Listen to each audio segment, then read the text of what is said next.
В эфире «Вечерние новости». Здравствуйте. И вот некоторые темы, о которых поговорим в этом выпуске. Более 10,5 тысяч новых заболевших коронавирусом выявили в России за минувшие сутки. Почти 30 из них на территории Якутии. Зампред правительства Ольга Балабкина призвала якутян принять участие в акции «Свеча памяти», которая 7 мая впервые пройдет дистанционно. Между тем, торжественная церемония в честь 75-летия капитуляции войск Вермахта прошла в Германии. На нее пригласили и российское представительство.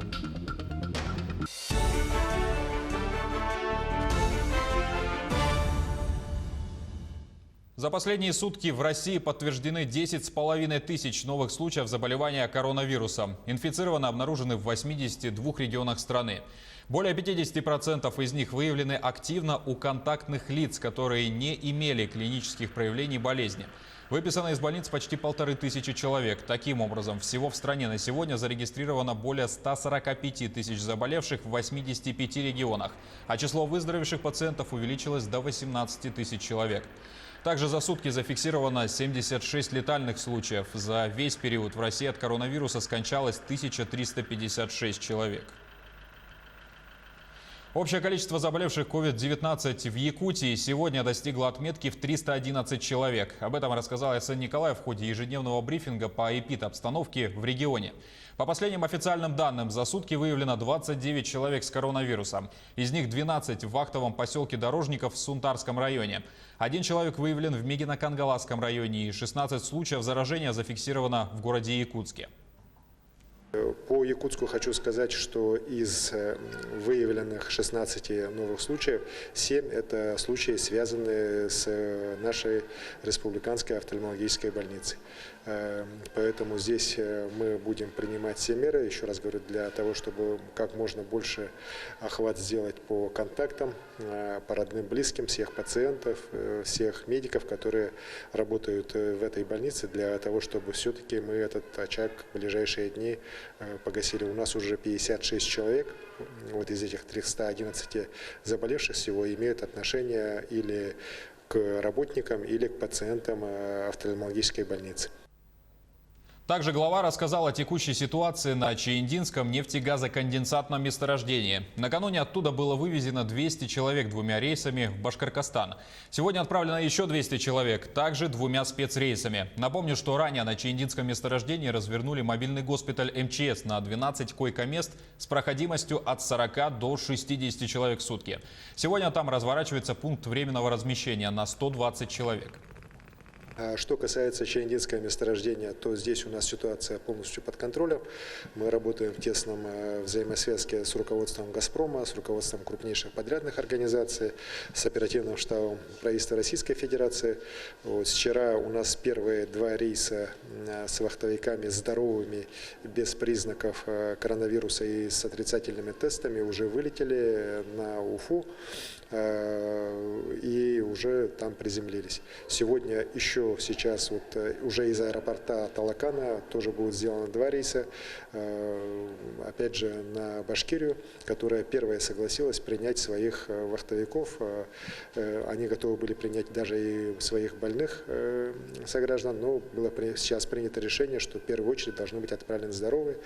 По больным количество больных и так далее будет уточняться после тех анализов, которые как раз сейчас сегодня, вчера проводят с силами СОГАЗа на территории Чаендинского нефтегазоконденсатного месторождения.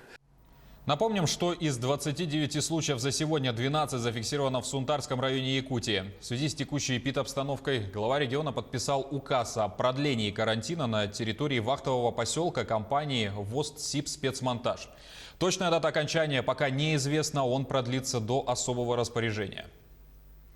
К другим новостям. Кредитным организациям возместят недополученные доходы в сфере жилищного строительства. Соответствующие правила утвердило правительство России, так Министерству строительства и ЖКХ в течение 10 рабочих дней поручено утвердить положение о межведомственной комиссии по принятию подобных решений. Согласно правилам, недополученные доходы возмещаются организациям по кредитным договорам, заключенным до 1 мая 2020 года. Средства возместят в пределах сумм, выделяемых акционерному обществу Дом.РФ.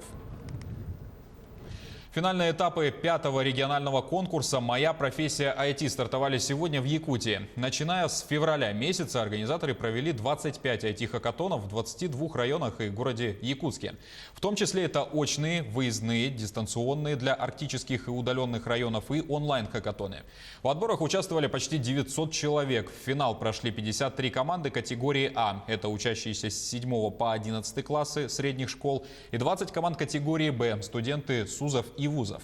Также отмечается, что перед региональными властями стоит задача создать к 2024 году 10 тысяч рабочих мест в IT-индустрии. А конкурс «Моя профессия IT» в свою очередь уже сейчас является своего рода кузницей кадров.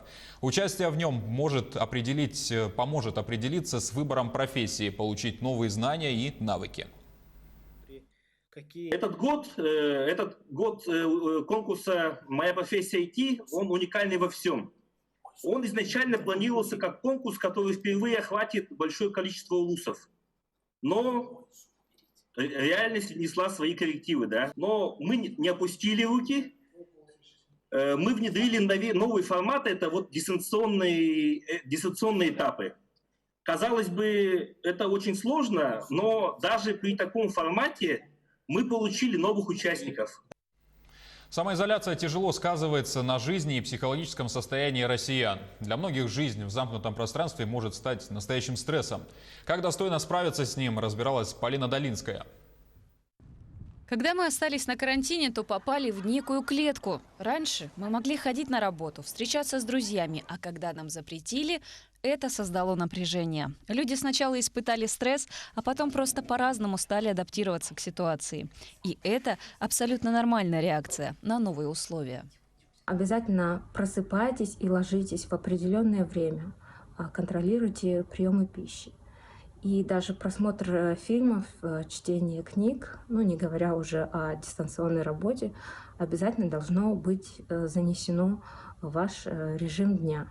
Включите физические нагрузки в свое расписание ежедневные, потому что отсутствие активной деятельности, вот этой двигательной, она тоже очень сильно влияет на уровень стресса и на психологическое здоровье. Время самоизоляции дает встряску и понимание того, куда мы бежали, не задумываясь. Но каждая проблема создает новые возможности. По-новому взглянуть на партнера, на свою роль родителя, на свои коммуникации с близкими. Старайтесь действительно налаживать этот диалог, старайтесь потратить сейчас это время не впустую, убивая время, глядя в гаджеты. Включите совместное времяпрепровождение. Вот это должны стать таким ритуалом и семейной традицией. Все по-разному реагируют в критических ситуациях. Кто-то впадает в апатию, а кто-то заедает свой стресс. Что же нужно знать о питании в этот период? В период самоизоляции мы подвержены воздействию стрессовым факторам, и чувство страха, чувство тревоги приводит к повышению такого гормона, как кортизол или гормона стресса, что будет способствовать снижению иммунитета и повышению нашего веса. Очень важно уделять вопросам питания. Во-первых, соблюдать режим питания, есть 3 раза в день, не кусочничать, собираться за столом всей семьей. Впрочем, карантин несет и положительные моменты. Дополнительное время, которое появилось у многих, можно занять тем, что давно отложено в долгий ящик. Стоит вспомнить о хобби, а также можно заняться собой и подготовить свою фигуру к летнему сезону. Больше активности, больше двигаться. Можно включить любимую свою музыку, потанцевать, подвигаться. Это не только придаст тонус вашим мышцам, укрепит их и поднимет еще хорошее настроение. Ну и самое главное, уменьшить подходы к холодильнику. Многие сегодня осознали ценности простых вещей, таких как поход в кафе или встреча с друзьями. Наверняка после карантина мы научимся по-другому относиться к тому, что имеем, и станем более трепетно относиться.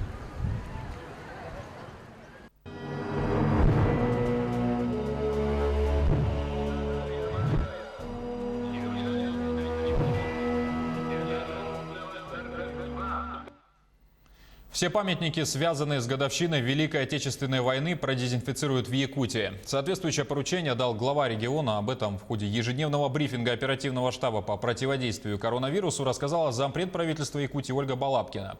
Также зампред призвала якутян поучаствовать в акции «Свеча памяти», которая, напомню, состоится 7 мая в дистанционном формате. Баннеры, посвященные годовщине, Но с 7 мая в республике начнутся мероприятия, направленные связанные с юбилейным 75-летним мероприятием. Это мы призываем всех граждан прийти на свечу, прийти на свечу памяти, которая традиционно проходит 7 мая, но далеко ходить не надо. Да? Проводим мы ее на балконах собственных квартир. А сегодня вот она выйдет в таком варианте. Я думаю, что такой вот онлайн-режим, 75-летие Победы, наверное, он будет для нас, конечно, таким сложным, нетрадиционным, но тем не менее объективно необходимым. Баннеры, посвященные годовщине Великой Победы, разместят в Якутске. Инициатором проекта выступила администрация главы региона. Будет размещено 30 плакатов на конструкции «Сити-формат». На плакатах представлены 24 героя Советского Союза, 5 кавалеров Ордена Славы и 1 герой России. Заказчиком стала общественная организация ветеранов войны, труда, вооруженных сил и правоохранительных органов республики. Они, в свою очередь, оплатят печать и монтаж, места же на билбордах бесплатно предоставит Риктайм. Торжественная церемония в честь 75-летия капитуляции войск вермахта прошла в Германии. На нее были приглашены страны, пострадавшие от рук фашистов. На церемонии приняли участие и представители России. С подробностями Елизавета Васильева. Посол России в Германии Сергей Нечаев, его белорусский коллега Денис Сидоренко и мэр Берлина Михаил Мюллер возложили венки к дому номер 2 на улице Шуленбургрин, где в 1945 году был подписан приказ о капитуляции берлинского гарнизона. Далее последовала безоговорочная капитуляция немецких войск.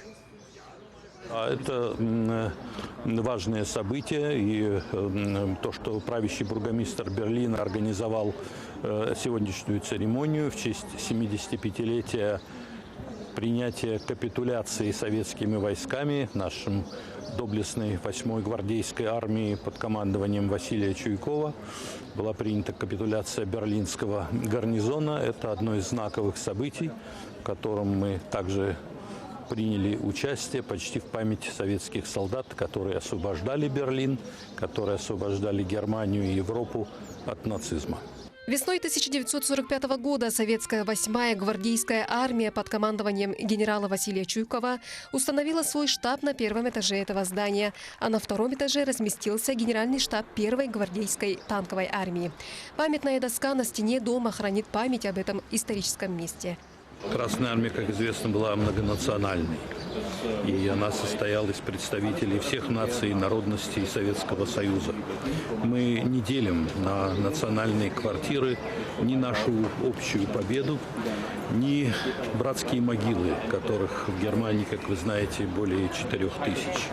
В них лежат воины-победители, и россияне, и русские, и украинцы, и белорусы, и все другие, кто вместе сражался в единой армии, единого государства, принес победу над нацизмом и освободил Европу и победил в Великой Отечественной войне. И мы это свято почитаем. Что касается демарша украинского коллеги, пусть это останется на его совести. И я не вижу, как говорится, причин для политических спекуляций на памяти павших. Я сожалею, конечно, что 2 и 8 мая не могут быть проведены все мероприятия, а те, которые проводятся, проходят с привлечением намного меньшего числа участников, чем планировалось. Но, с другой стороны, все же важно вспомнить о событиях этих дней и о том, что с ними связано. При этом мы можем распространять информацию с помощью социальных сетей и СМИ о том, что является важным. Участники церемонии также прослушали оду к радости. Официальный гимн Европейского Союза и сделали совместную фотографию. Елизавета Васильева, Айтал Колесов. На этом пока вся информация. До встречи в эфире.